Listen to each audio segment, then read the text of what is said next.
મિલકત સંબંધિત ગુનાઓ અટકાવવા સારું પોલીસ સ્ટેશન વિસ્તાર પેટ્રોલિંગ દરમિયાન ગેરકાયદેસર હથિયારો સાથે રાખીને હથિયારબંધી જાહેરનામાનો ભંગ કરતા ઇસમની ધરપકડ કરતી સિટી પોલીસ સ્ટેશનની ટીમ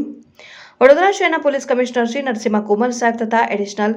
શ્રી મનોજ નીનામા સાહેબ નાઓની શરીર મિલકત સંબંધિત ગુનાઓ અટકાવવા અને બનેલ ગુનાઓ શોધી કાઢવાની સૂચના અન્વયે તથા ડીસીપી ઝોન 4 શ્રી પન્ના મોમાયા સાહેબ શ્રી તથા એસીપી જે ડિવિઝન નાઓ શ્રી પીએમ ભુજાણી સાહેબ નાઓની સૂચના અને માર્ગદર્શન મુજબ સિટી પોલીસ સ્ટેશનના police inspector Shri R B Chauhan તથા second police inspector R L Prajapati નાઓની સીધી દોરવણી હેઠળ તથા police sub inspector B P Rohit તથા સ્ટાફના માણસો સિટી પોલીસ સ્ટેશન વિસ્તારમાં પેટ્રોલિંગમાં હોય તે દરમિયાન યાકુતપુરા મદાર મોહલ્લા પાસે એક મોટરસાયકલ ચાલક પોતાની મોટરસાયકલ ચલાવી આવતા તેને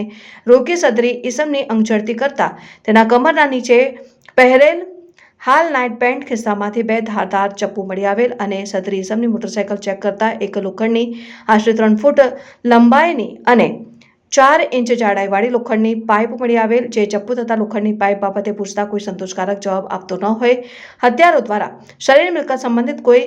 કોગ્નિઝેબલ ગુનો કરાવે તેવી આશંકા હોય અને આમ સદરી ઇસમ પોલીસ કમિશનર શ્રી વડોદરા શહેરનાઓને બહાર પાડેલ હથિયારબંધિત જાહેરનામા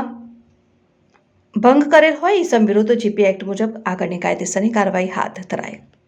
આરોપીમાં બલબીર સિંહ દુધાણી